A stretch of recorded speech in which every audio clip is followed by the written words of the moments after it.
안녕하세요. 위클리 세종기업 데이터. 오늘은 12월 8일입니다. 저는 전혜성이고요. 네, 저는 정윤호입니다. 네, 안녕하세요. 정민경입니다. 네, 뭐부터 시작할까요? 네, 요즘에 시장이 엄청 핫하죠. 그죠? 근데 사실 면을 좀 따지고 보면 삼성전자, 하이닉스, 그다음에 이제 셀트리온 그 삼형제들 없으면 시장을 좀 이렇게 상대적으로는 좀 소외되는 시장인 것 같아요. 사실 이럴 때가 더 힘들잖아요. 같이 빠지면은 같이 네. 욕이라도 하는데 시장은 오르는데 내 것만 안 그러니까요. 오르니까 네. 이런 게 좀 상대적으로 좀 심리적으로 좀 힘든 시기가 아닌가 생각됩니다. 그래서 오늘 한국투자증권의 박소연 전략 담당 애널리스트가 이제 개인 텔레그램 채널을 운영을 하고 있는데 그쪽에서 좀 여러 가지 지표들을 제시를 해주셨어요. 푸콜레이쇼 가지고 이제 지금 약간 과열 국면에 들어갔다라고 네. 설명을 해줬는데 이 푸콜레이쇼가 뭐냐면 풋옵션, 그러니까 네이버 이제 지식백과 기준으로 설명을 드리면 풋옵션의 거래 대금을 콜옵션의 거래 대금으로 나눈 것으로 네. 주가의 고점과 저점을 판단하는 기술적 지표 중에 하나입니다. 지수가 보통 상승을 하게 되면 콜옵션 거래가 이제 아무래도 활성화되잖아요. 네. 콜옵션은 이제 주가가 올라가는 거에 이제 보통 베팅을 하는 거니까. 반대로 하락할 경우에는 풋옵션의 거래가 증가하는 것을 이제 기반으로 만들어진 지표인데 이 비율이 50%대로 떨어지면 상승 추세가 완전히 마감되고 150%를 넘어서면 하락 추세가 끝나는 걸로 이제 보통 해석이 된다라고 합니다. 근데 이 푸콜 레이쇼가 이게 많이 내려왔어요. 이게 얼마나 내려왔냐 보면은 그 2008년, 9년 그때 금융위기 때보다 낮고 지금은 그 IT 버블 2000년대 초반에 그 당시 이후에는 가장 낮은 수준이라고 합니다. 그래서 이 전략 이 애널리스트 입장에서는 만약에 조정이 나온다라고 하면 네. 생각보다 깊게 나올 수 있는 구간이 수도 있다. 왜냐면 이제 옵션이 요즘에는 워낙 그 미국 같은 경우에는 또 뭐라고 해야 될까요? 그 인덱스를 추종하는 그런 시스템 트레이딩이라고 해야 되나요? 그래서 그런 것들이 많기 때문에 이제 조정이 한번 나오면 깊게 나올 수 있다라고 얘기를 했고 다음에 이제 전미 개인 투자 협회라는 곳이 있대요. 네. 저도 이번에 이제 알았는데 이쪽에서 조사하는 서베이 지표가 있는데 낙관적이다라고 대답했던 비율이 17년도 이후에는 가장 높은 수준이라고 합니다.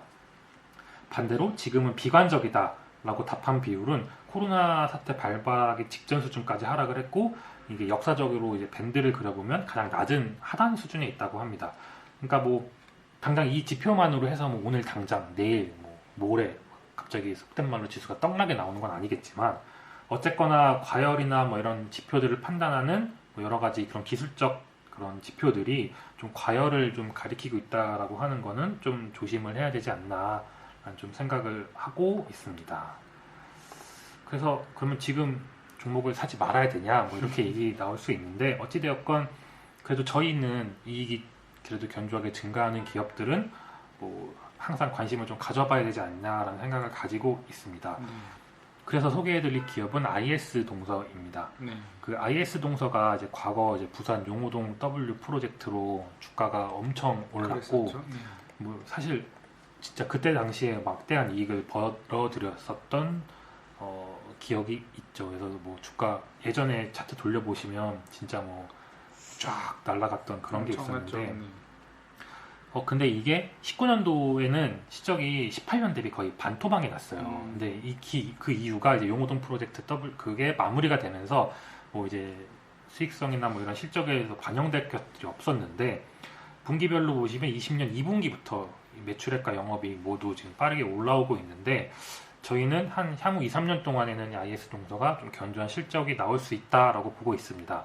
그 이유는 고향 덕은지구 지식산업센터 분양이랑 그 대구 옆에 있는 경산이라는 도시가 있대요. 그래서 그 경산 중산지구 주상복합 아파트를 이제 본격적으로 분양을 하기 시작을 했는데 일단 부산에 그 대구 경산지구에 있는 그 주상복합 프로젝트는 과거 용호동 W 프로젝트 이상의 규모라고 합니다. 일단 지금 요즘에 뭐 부동산이 워낙 핫해가지고 평당 한 1,600에서 1,800만 원 정도의 그쪽 이제 경산 지역에서 거래가 되고 있다고 해요. 당초에는 IS 동서가 보통 이제 1,300세대 정도에다가 호텔 같은 그런 상업시설을 이렇게 같이 개발하려고 했는데 이걸 용도 변경을 추진을 해서 3,600세대의 주상복합 아파트가 들어온다고 합니다. 그럼 이게 평당 가격에다가 이걸 네. 곱해서 계산을 해보시면 이게 엄청난 규모인데 이걸 좀 계산을 해보게 되면 전체 사업 규모는 약 한 2.5조 원, 그리고 이제 IS 동서가 가지고 올 수 있는 기대 수익은 순이익 기준 한 8천억에서 한 1조 정도.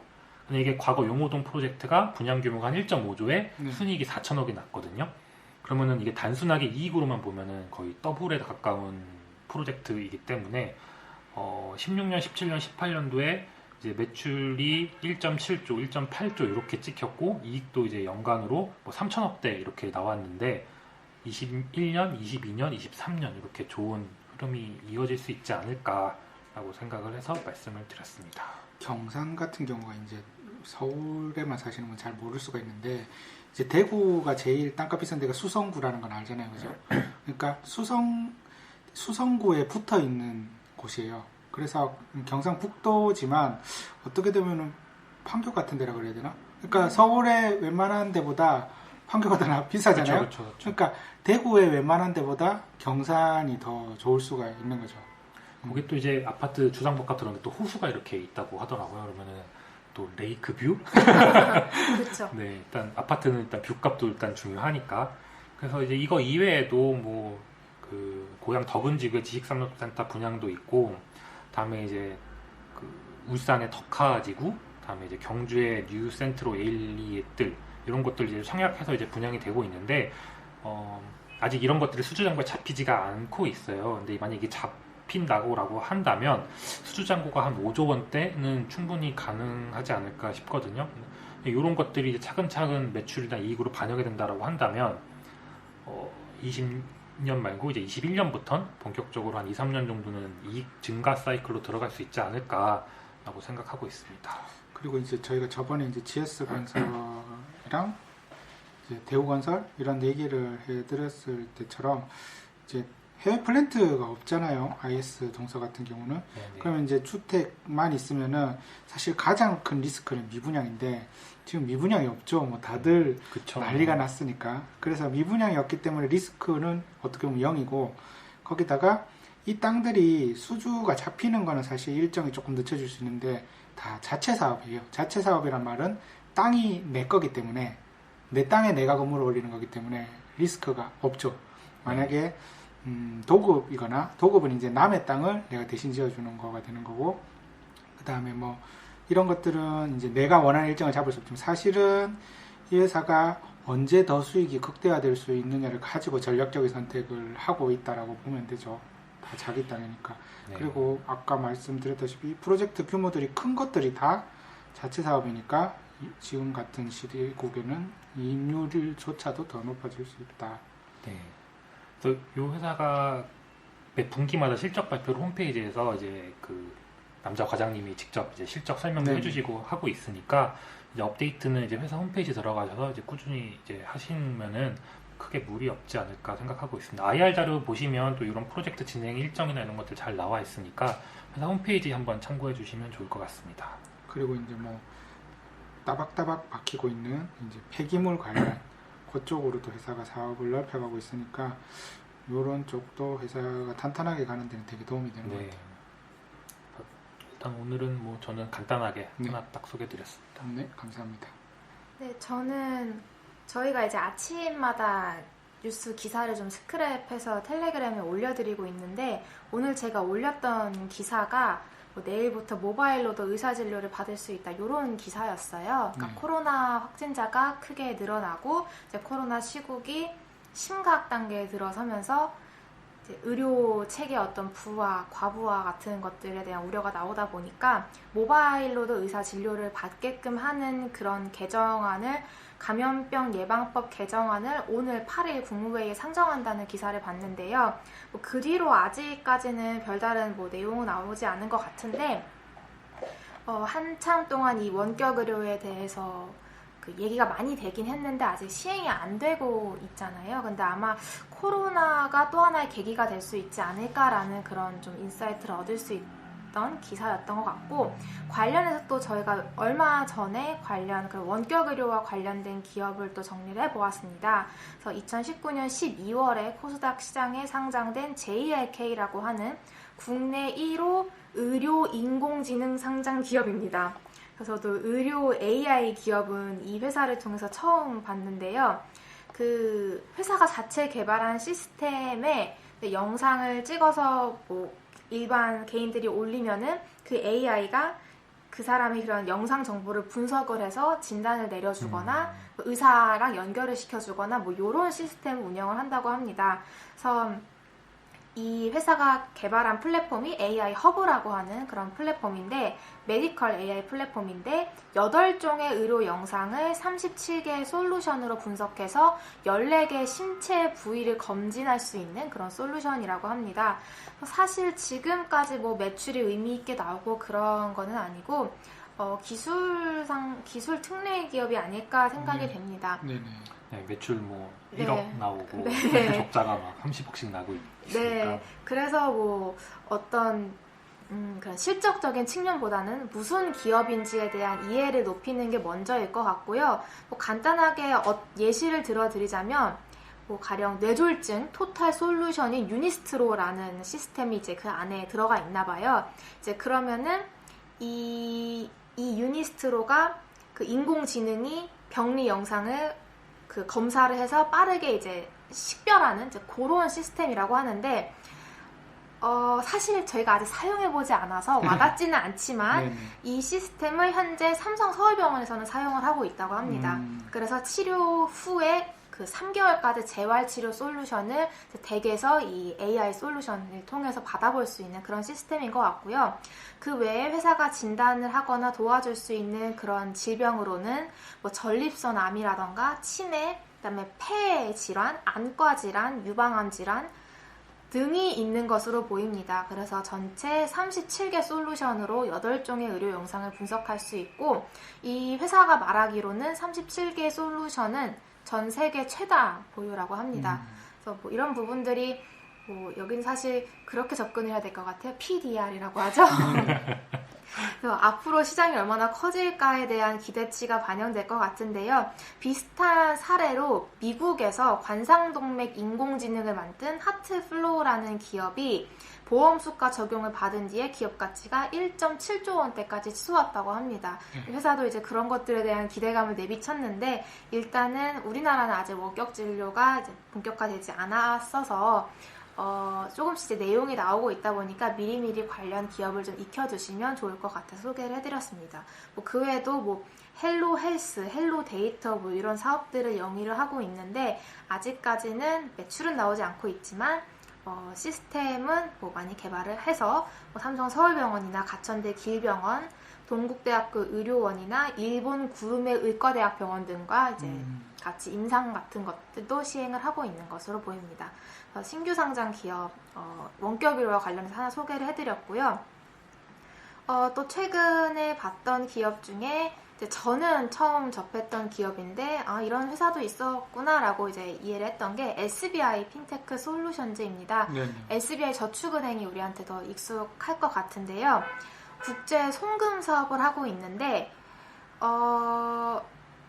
일본이 이제 그 사업의 주요 그 터전입니다. 그래서 네. 일본에서 국제 송금하면서 송금시켜주고 그 수수료를 먹는 그런 사업이 메인 사업인데, 요즘에 코로나 시국으로 인해서 사실 국가 간 이동이 거의 제한이 돼서 SBI 핀테크 솔루션즈의 국제 송금 사업은 사실 안 좋을 것으로 회사도 예상을 했대요. 네. 예상을 했는데 참 어떻게 봐야 될지 모르겠지만 코로나 재난지원금을 받은 일본에 거주하는 뭐 베트남 또는 동남아시아 뭐 그 일하러 오신 분들이나 이제 뭐 일본 거주하시는 이제 다른 나라 사람들이 그걸 받아서 본국으로 송환을 하는 수요가 크게 늘어서 3분기 실적이 그러니까 올해 실적 1분기, 2분기, 3분기 실적이 다 너무 잘 나왔어요.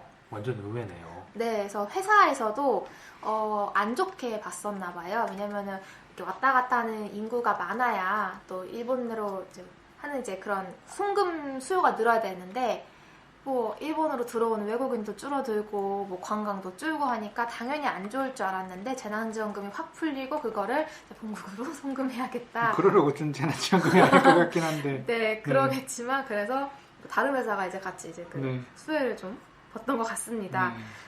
그럼 한 번 더 지원한다고 하면 이거 더 괜찮겠네요. 그럴 수도 있을 것 같아요. 뭐 주가는 별로 안 갔어요, 사실은. 그렇네요. 네, 주가는 별로 안 갔고 영업이익률이 그래서 뭐 한 작년에 2019년 같은 경우는 영업이익 잘 나와요. 뭐 10% 나올 때도 있고 20% 나올 때도 있는데 3분기에도 19.7% 거의 20% 가까이 나왔는데 이 송금 사업 쪽에서 아주 좋았었다고 합니다. 요거 외에 이제 영위하고 있는 사업이 이제 결제 서비스 사업, 쉽게 말해서 PG.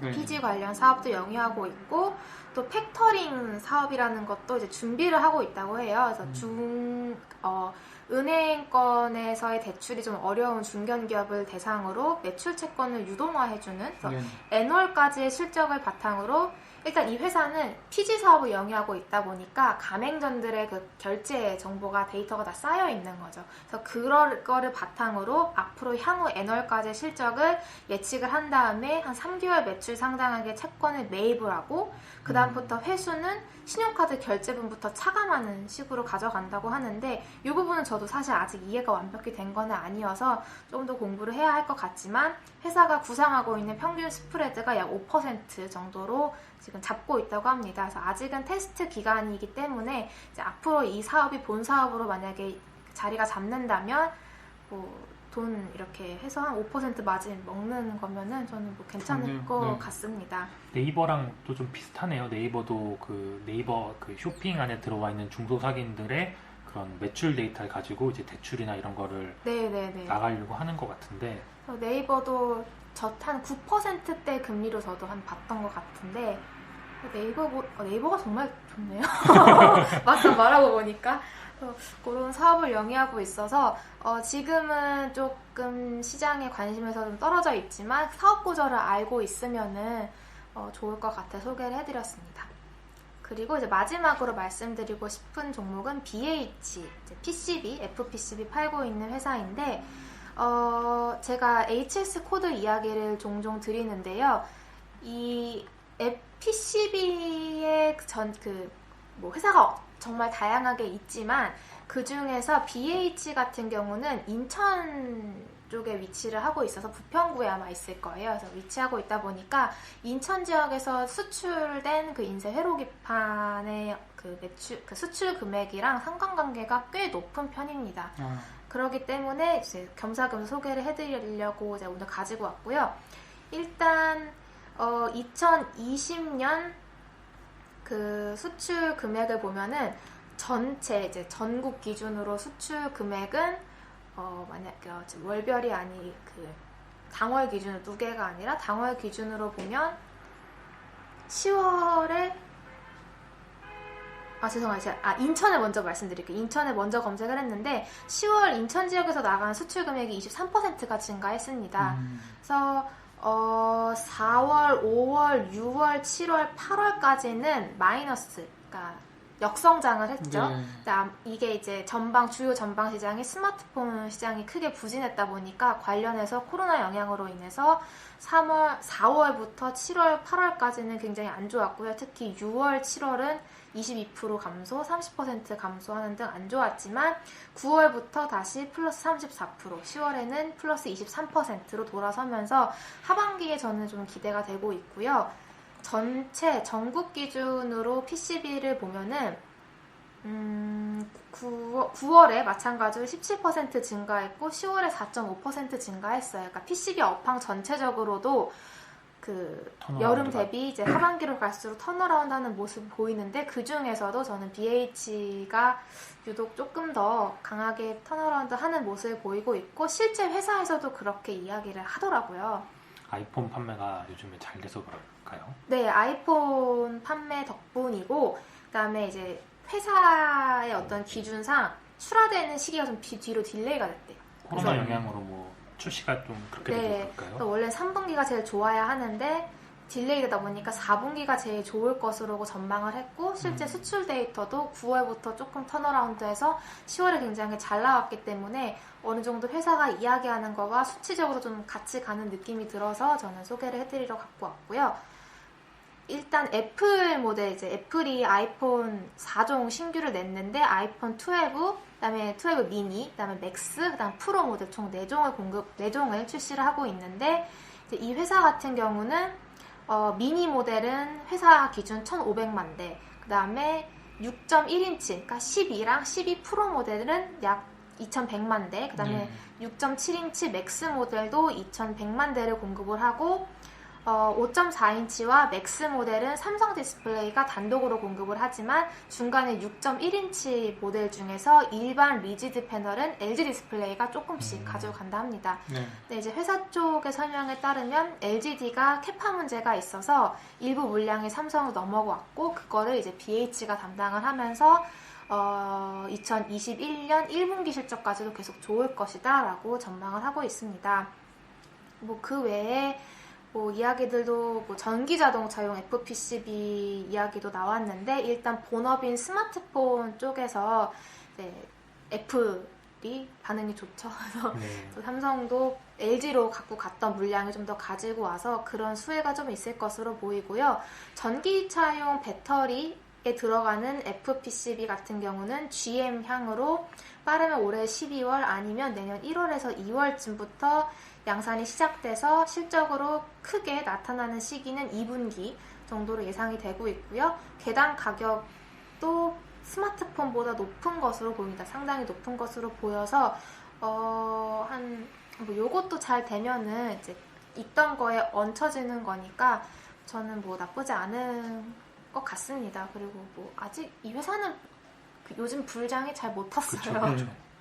하나금융투자에서도 보고서를 냈는데 이제 4분기 창사일에 분기 기준 최대 실적 나올 거라고 보고서 냈고 분기 기준으로 매출액 3천억을 처음으로 넘어갈 거라고 하네요. 그리고 또 이 보고서에 따르면 이제 미니랑 프로 맥스가 공급 가격이 조금 높다고 합니다. 그러면 뭐 ASP 높은 거 공급이 되면 아무래도 마진도 좀 개선될 수 있고. 네, 저도 그거를 이번에 저도 들으면서 의아했는데 아이폰 미니랑 아이폰 맥스의 패널이 더 좋대요. 가운데 프로보다. 그러니까 왜 스펙이 다운됐는지는 잘 모르겠지만 내년에는 다시 스펙이 업될 것으로 보이지만 아이폰 미니랑 아이폰 12 맥스가 FPCB 기준으로는 더 좋은 패널이 들어가고 가운데 6.1인치 12랑 12 프로가 조금 다 스펙이 다운 스펙이. 이번에 미니로 바꿨는데 잘 바꿨네요. 네, 저도 들어서 잘 바꾸셨다고 말씀을 드려다 깜빡했거든요. 그런 이야기가 있었습니다. 주가가 있는데 이게 진짜 아까 말씀 주신 것처럼 요즘 같은 불장에 완전히 그냥 소외된 회사네요. 저는 당연히 잘 가지 않았을까 싶었는데 요즘에 소외되어 있어서 오히려 시장이 만약에 조정이 와도 이런 회사는 별로 크게 그렇게 영향이 없을 것 같아서 저는 괜찮게 보고 있습니다. 네, 감사합니다. 네, 감사합니다. 저도 그럼 이어서 휴대폰 부품주를 하나 말씀드리려고 하는데 이렌텍입니다. 이렌텍은 이제 껍데기 삼총사죠. 일종의 모베이스, 이렌텍, 인탑스. 2012년 정도에 이제 주식시장에 있었던 분은 이 종목들이 그때는 완전 레전드였어요. 그러니까 갤럭시가 나오고 이제 갤럭시 S2부터 거의 날아다녔죠. S1은 약간은 테스트 모델이었고 그때 당시에 삼성전 우리나라에서 이제 제일 수익률 좋았던 게 아까 말한 BH 인터플렉스 같은 회사들도 그랬지만 휴대폰 부품주들이 날아다녔는데 그 중에 이제 껍데기 회사들도 엄청나게 좋았는데 아시다시피 이제 휴대폰이 모두가 다 한 개씩 들고 있게 되면서 성장률이 꺾이게 되고 그리고 이제 더 이상 플라스틱 껍데기에서 메탈 케이스가 들어가게 되고 아니면 강화 글라스가 들어가게 되면서 이런 플라스틱 회사들이 이제 한물 가게 됐죠. 그런데 또 이제 그 경쟁이 많던 것들이 이제 정리가 되고 한 3개 회사 그리고 이제 비상장사도 있는 걸로 알고 있지만 살아남았는데 보면 이 3개 회사가 전부 다 재무적으로 엄청 안정적이에요. 예전에 벌어놓은 돈은 엄청 많은데 이제 사실은 지금은 그 정도까지 예전만큼의 수익은 못 내고 있지만 재무적으로는 안정적이고 물론 모베이스는 지금 혼자 날아갔어요. 테마주가 되면서 윤석열 테마주라고 아, 엮여서 제일 수익률이 좋고 그래서 일단 걔는 빼고 좀 별도의 문제니까 이제 인탑스 같은 경우는 이렌텍과 인탑스는 뭐가 다르냐 이러면 인탑스는 베트남이 좀 메인이에요. 그러니까 그 전에 중국에서 휴대폰 생산을 제일 많이 했다 치면은 이제는 베트남으로 많이 이전했잖아요. 삼성전자의 사업부들이. 그러면서 베트남의 메인이고 이렌텍 같은 경우는 인도가 메인입니다. 그래서 사실은 인탑스가 그 전까지 훨씬 더 좋았어요. 베트남이 생산 물량도 많았고 그런데 요즘에 조금 이제 다들 뉴스를 보셔서 알겠지만 중국이 이제 모든 나라랑 다 싸우잖아요. 그 중에서도 인도가 네, 인도랑 국경을 세계 지도가 인도랑 중국은 되게 멀어 보이는데 또 저 왼쪽 끝에는 다 있어요. 그러니까 서로 이제 싸우다가 이제 국경에서 진짜 싸움까지 난 거죠. 그러면서 우리가 이제 뭐 일본 물러가라, 뭐 중국 물러가라 하는 것 이상으로 인도 내에서 반중 감정이 엄청나게 심해져가지고 뭐 앱들도 중국 관련 앱들을 안 쓰겠다고 하고 휴대폰 같은 경우도 중국 관련을 안 쓰겠다고 하면서 원래 중국의 샤오미, 화웨이 이런 것들이 이제 저가폰 위주니까요. 엄청나게 높았는데 삼성이 혜택을 보게 됐죠. 거기다가 화웨이 같은 경우는 또 미국의 중국에 대한 제재가 가해지면서 화웨이 휴대폰은 더 이상 이제 앱스토어가 안 들어가는 거죠.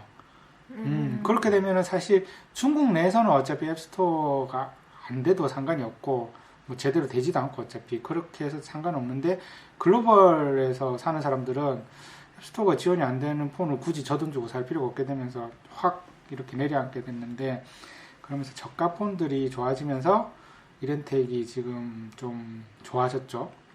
그렇게 하면서 이제 특히나 인도에서 강하니까 좋은 거고 원래 그러니까 삼성 SDI가 만드는 배터리를 가지고 이제 패키징을 하거나 그 뒤에 후반 작업을 해주는 회사였죠 여기가. 그래서 뭐 당연히 휴대폰으로도 했고 노트북에 들어가는 이런 배터리 관련도 이제 패키징 후반 패키징을 했는데 이거를 이제 추가적으로 인도 내에서 인도도 중국처럼 이제 환경이 너무 심하니까 오염이 환경 규제를 좀 하자. 그래서 전동 오토바이, 전동 이륜차라든지 이런 모빌리티 쪽에 패키징을 전동을 많이 하려고 한다고 해요. 그래서 국내 고객사, 그 다음에 일본의 고객사 이런 데와 함께 이제 그쪽에 배터리 패키징 관련해서 진출하려고 준비를 하고 있고요.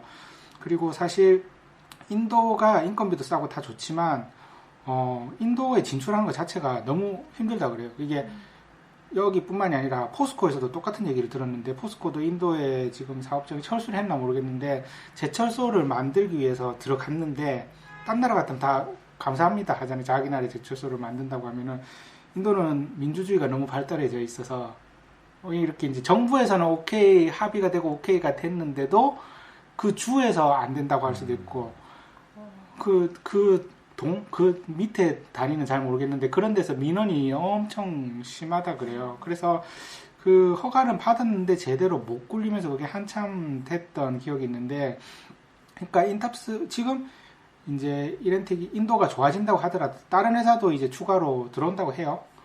그렇다 하더라도 처음에 적응하는데 고생이 시행착오가 있어야 되는 거죠. 근데 이렌텍은 이미 들어가가지고 이걸 다 겪었기 때문에 이런 이륜차라든지 전동 모빌리티 쪽에도 그런 의미로 이 회사한테 외주가 들어온 것 같아요. 배터리 패키징 하는 것. 그리고 요거 같은 경우는 팩 내에 회로 부품, 방열판, 이런 하네스 이런 아이템들도 개발 단계부터 참여를 해서 기존에 단순 생산만 했던 휴대폰 배터리들보다는 이익률도 좀 더 높을 거라고 하고요. 지금 라인이 하나가 있는데 이게 잘 돌아가게 되면은 나중에는 라인 한 개를 또 추가도 할 수 있다고 합니다.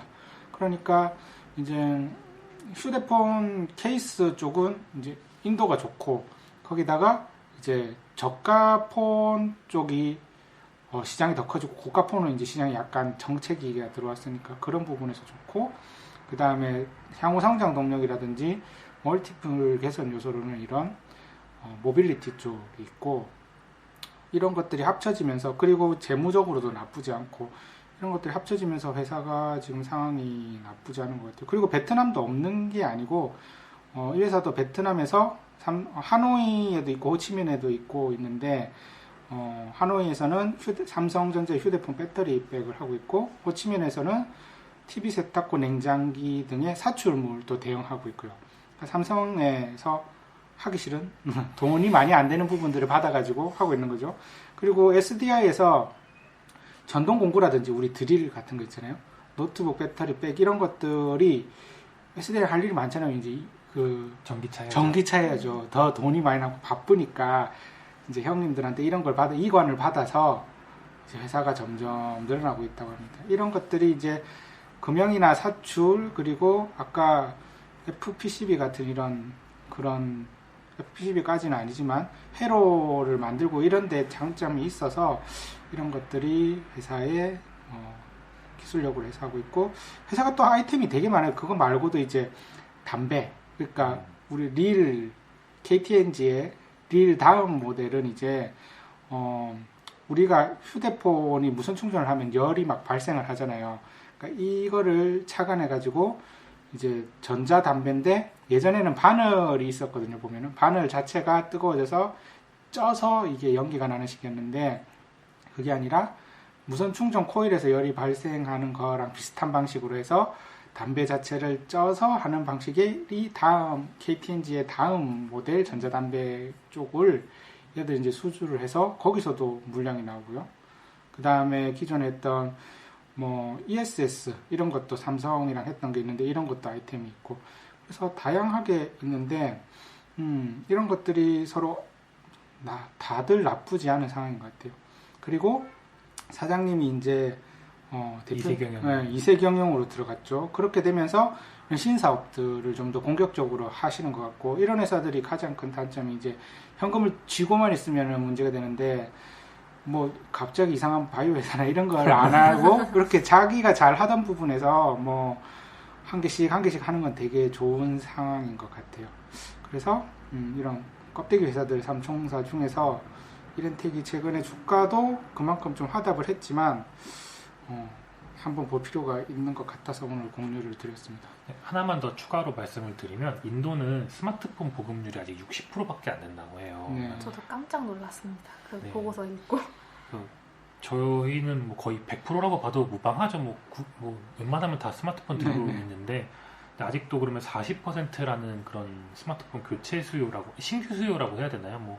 그런 수요가 남아있기 때문에 성장성은 여전히 좀 남아있지 않나라고 보고 있습니다. 그리고 인도 내에서도 자국 사업 육성 이런 것들을 위해서 인도 내에서 생산하지 않으면 관세를 엄청나게 물린다고요.